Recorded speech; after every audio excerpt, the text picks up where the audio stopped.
السلام عليكم ورحمة الله وبركاته. أهلا بيكم. النهاردة إن شاء الله هنتعلم إزاي نعمل باجينيشن وإن إحنا نجمع الداتا بتاعة الموقع كله مش بس الصفحة الأولى. طيب ده إحنا هنعمله إزاي؟ هنروح على على الموقع بتاعنا، هنقول له أنت هتجمع الداتا اللي موجودة عندك في أول صفحة، وبعدين هتروح تدور لو لقيت زرار نيكست دوس عليه. جمع لي الداتا اللي أنت لقيتها في الصفحة اللي ظهرت لك، وبعدين تروح تدور لو لقيت زرار نيكست دوس عليه، وهكذا. يبقى أنا كده محتاج أعمل إيه؟ بالظبط أنا محتاج أعمل وايل لوب. طيب مش الوايل لوب دي لو سبتها شغاله هتفضل شغاله الى ما لا نهايه. طيب انا محتاج اوقف الوايل لوب دي، هوقفها ازاي؟ هقول له هتفضل رايح لو لقيت زرار نيكست دوس عليه، لو لقيت زرار نيكست دوس عليه، لغايه اما ما تلاقيش زرار نيكست ده وقف لي السكريبت اللي موجود عندك. واضحه؟ واضحه. خلينا بقى نوضح الكلام ده اكتر في الكود عندنا. طيب انا اول حاجه انا محتاج اعمل وايل لوب هنا. انا هروح رايح اقول له وايل. وايل ايه اللي انت هتشتغل عليه؟ وايل يو ار ال. طول ما اليو ار ال ده شغال عندك وفاليد موجود معاك افضل اعمل عليه وايل لوب. دخل لي كل ده جوه الوايل لوب. تمام. كل اللي انا محتاجه ان انا اطلع اول داتا دي بره. ليه؟ لان انا الاول داتا دي هو المتغير اللي انا هخزن فيه الداتا اللي انا هلاقيها جوه الوايل لوب دي، الداتا اللي انا هطلعها من الوايل لوب. فمش منطقي ان هو يبقى موجود كمان جوه الوايل لوب، لا هو موجود بره، علشان بعد ما اخلص الوايل لوب دي بعمل ابند للداتا اللي موجوده اللي انا جمعتها وازودها عندي في الاول داتا. كلام سليم، كلام سليم. طيب انا دلوقتي عملت الوايل لوب بتاعتي، بس الوايل لوب انا لسه ما وقفتهاش، هوقفها بعد ما ابتدي ان انا اشتغل على الكود بتاعي. طيب انا محتاج اعمل ايه؟ انا محتاج اقول له روح على زرار النكست بوتن. طيب النكست بوتن ده اروح عليه ازاي؟ ابتدي اعمل له ديتكشن بالسي اس اس سيلكتور اللي انا علمتها لك اف 12، هيبتدي يفتح لك الانسبكتور بالشكل ده. هتروح على زرار النكست. طيب زرار النكست ده موجود فين؟ قال لك هو موجود في تاج اسمها ليست ال اي اهو، الكلاس بتاعها اسمه نكست، والتاجه بتاعت الاتش ريف بتاعتها اسمها ايه. طيب انا عايز اوصل لها ازاي؟ هقول له اسم التاج، الكلاس بتاعها يعني ايه؟ يعني دوت، اكتب اسم الكلاس نكست. طيب انا عايز احدد تاجه جوه تاجه، قلت لك بعمل ايه؟ مسافه، واكتب اسم التاج. دوس كده ابتدت ان هي تطلع لي، ابتدت ان هي ايه؟ تطلع لي. ودي الوحيده اللي موجوده في الموقع، لان منطقي ان يبقى فيه زرار نيكست واحد. طيب بما ان زرار نيكست واحد، فانا لما اجي استخدم السلكت هستخدم سلكت بس ولا سلكت 1؟ كلام منطقي برضو ان انا هستخدم سلكت 1 لان هي مفيش غير نيكست واحده بس اللي موجوده في الموقع. طيب ارجع للكود بتاعك. هنعمل متغير هنسميه ايه؟ هنسميه نيكست بutton بيساوي سوب دوت سيلكت 1، وحط جواها السلكشن بتاعك.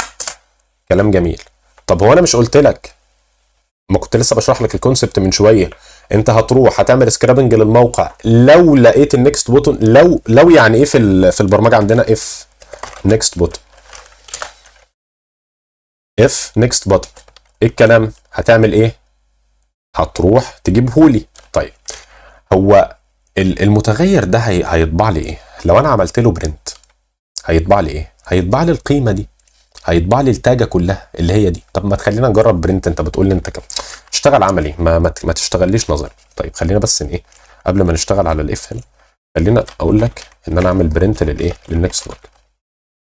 طيب خلينا نشوف هيطلع ايه. طبعا هو وايل لوب هتشتغل لا نهائيه، بس انا هوقفها بايدي يعني. طيب هو ابتدى ان هو يطلع لي، خلينا نوقف بقى الوايل لوب دي لغايه ما اقول لك ازاي هتوقفها بالكود. طيب ابتدى يطبع لي الايه؟ التاجه كلها. انا مش عايز التاجه كلها، انا عايز اللي موجود جوه الاتش ريف ده بس. ليه؟ عشان ابتدي ازوده على اليو ار ال الاصلي بتاعي. طيب انا مش انا عايز اجيبه زي ما علمتك، انا عايز اجيب اتريبيوت القيمه بتاعته. بعمل ايه؟ بروح رايح على النكست بوتن دي، بقول له نكست بوتن بالمنظر ده، واعمل سكوير براكتس علامتين تنصيص واكتب اتش ريف. القيمه دي هتطبع لي ايه؟ القيمه دي هتطبع لي القيمه اللي موجوده جوه الاتش ريف، هتطبع لي اللي هو بيج سلاش 2 سلاش هكذا. طيب انا علشان اعمل كده محتاج ان انا اخزنها في ايه؟ محتاج ان انا اخزنها في متغير. خلينا نسمي المتغير ده مثلا relative URL يساوي هكذا. طب ما خلينا بقى نطبع relative URL ده، خلينا نطبع الريلاتيف. طيب لما نيجي نطبعه بص ابتدى ان هو يطبع لي بس الايه، يطبع لي الحاجه اللي موجوده جوه الاتش ريف بالمنظر ده، يطبع لي القيمه اللي موجوده جوه الاتش ريف. طب انا كده كلام مظبوط، هات لي بقى ال الكلام ده كله وشغل لي الاف تاني، تمام، وحط لي جواها حته الريلاتيف دي، بحيث ان انا هنا اقول له ايه، انت لو لقيت النكست بوتون ده، لو رحت ولقيته وعملت له ديتكشن وطلع موجود في الصفحه، هات لي بقى الريلاتيف يو ار ال ده، هات لي من جواه القيمه اللي موجوده في الاتش ريف. طيب بعد ما نجيبها احنا محتاجين نزودها على قيمه اليو ار ال الاساسيه، محتاجين نزودها هنا علشان نبتدي ان احنا مع كل دوسه تتغير قيمه اليو ار ال ده. طيب هو انا مش علمتك ان في حاجه اسمها كونكاتينيشن وجينا اشتغلناها في الفول لينك هنا؟ لو تفتكر ان انا لما كنت بجيب التاجز اللي هنا، لما كنت بجيب الاباوت ده وادوس عليه علشان اجيب القيمه بتاعته، كنت بجيب الاتش ريف ده اللي هو اوثر سلاش البرت اينشتاين وازودها على البيز يو ار ال بتاعي. بس في طريقه احسن من كده، في مكتبه عندي موجوده في بايثون اسمها يو ار ال جوين. فانا بستدعيها ازاي؟ بستدعيها بالمنظر ده، دوت بريز امبورت يو ار ال جوين. شكلها اشيك وشكلها احسن بكتير. بكل اللي انا بعمله بقول له ايه؟ انا بقول له اليو ار ال الجديد بتاعك، اللي انت هتعمل عليه اللوب بيساوي يو ار ال جوين. واليو ار ال جوين دي بتاخد قيمتين، البيز يو ار ال بتاعي اللي هو اليو ار ال الاصلي اللي هو ده،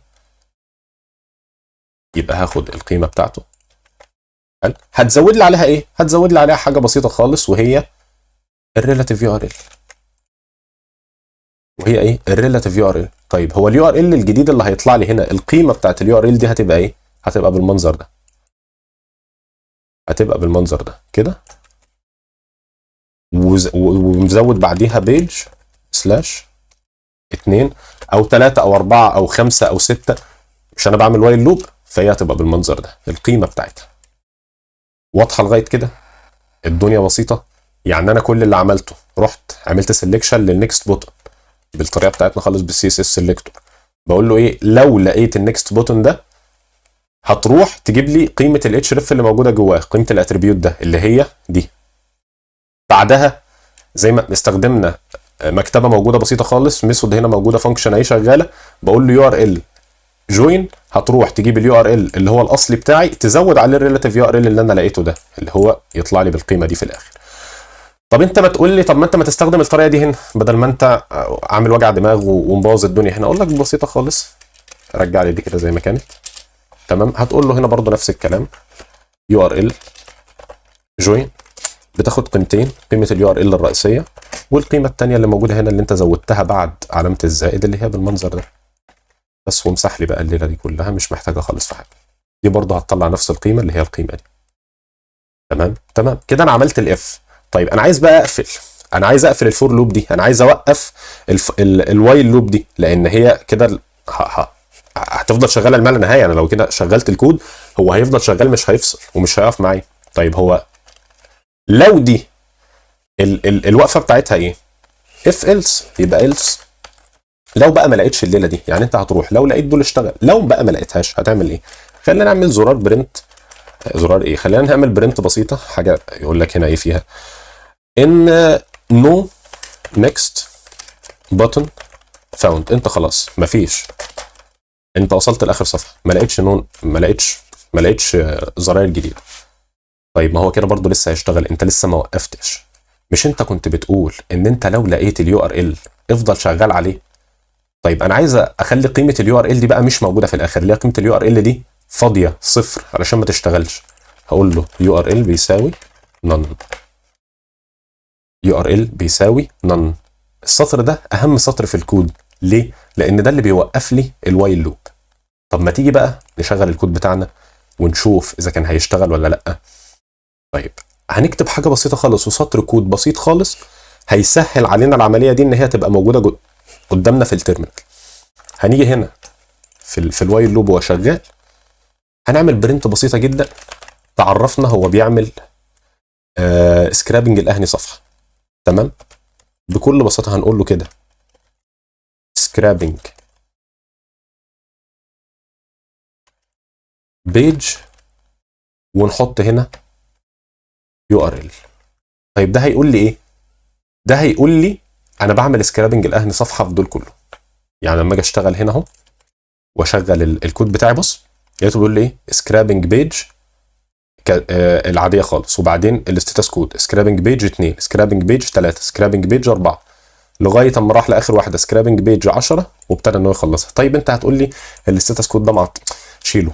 هقول لك خلاص تعالى على البرنت بتاع الستاتس كود ده اهو اللي احنا كنا لسه عاملينه، واعمل له كومنت وابتدي ان هو تشغلها بحيث ان هي يبان لك بشكل احسن. شوف هنا سكرابنج بيج رقم 1، سكرابنج بيج 2 3 4 لغايه اخر صفحه في الموقع، وفي الاخر قول لي الجيسون سيفد والدنيا تمام. طب روح بقى على الجيسون اللي حصل له سيفد ده اللي هو اسمه كوتس، هتلاقيه ايه؟ هتلاقيه موجود عندك خالص كله، وابتدى يجيب الداتا بتاعت الموقع كلها والصفحه كلها. طب عشان نتاكد من كده، هم مش 10 صفحات وكل صفحه فيها 10 كوتس؟ خلاص هعمل هنا سيرش واكتب كوتس، هتلاقيه بيقول لك ايه؟ ان انت كوتس اندرسكور تكست دي موجوده 10 مرات، موجوده 100 مره. فانت كده عرفت ازاي بتعمل باجينيشن، عرفت ازاي بتروح على كل نيكست بوتن وابتدي ان انت تشتغل عليه باستخدام الوايل لوب. طب هل في طريقه تانية غيرها؟ بس طريقه ساذجه جدا وطريقه مش ديناميكيه خالص. بتروح تقول له ايه؟ تقول له انا عندي رينج صفحات من 1 مثلا ل10، فانت اعمل لي سكرابنج لده. طيب هو افرض اصلا الموقع فيه اكتر من 10، افرض الموقع فيه 200 صفحه، 2000 صفحه، 5000 صفحه، هو انت هتروح تعرف اخر صفحه وبعدين تقول له اعمل لي رينج من اول صفحه لحد الصفحه رقم 5000؟ طب ما انت معاك طريقه ديناميكيه خالص اهي، انت بتقول له طول ما انت لاقي الزرار دوس عليه، ما لقيتوش خلي لي URL بتاعي بنن ووقف لي اللوب دي خالص والدنيا مش تمام وخلصت الليله. اسهل بكتير خالص من حوار الرينج ده. تمام. فبس، وفي الاخر سيفناها بجيسون وعلمتك ازاي بتسيف CSV وازاي بتسيف جيسون، والموضوع بسيط خالص. ماشي. محتاجك تطبق ده بايدك شغل عملي وتشوف ايه الغلطات اللي هتبتدي تبان قدامك، لان انت كده كده هتغلط، كده كده لازم تتعلم. ممكن تدخل اتريبيوت مكان اتريبيوت، فاريبل مكان فاريبل، تحط حاجه بره الفور لوب وهي المفروض تتحط جوه الفور لوب. التطبيق بتاعك وتجربه الاكواد بنفسك هي اللي هتعلمك. تمام. وزي ما قلت لك احنا موجودين معاك في اي مساعده، ولو احتجت اي حاجه بس ابعت لنا واحنا ايه هنكون موجودين ان شاء الله. فبس دي كانت نهايه الفيديو بتاعنا النهارده. هستناكم ان شاء الله في فيديو جديد، والسلام عليكم.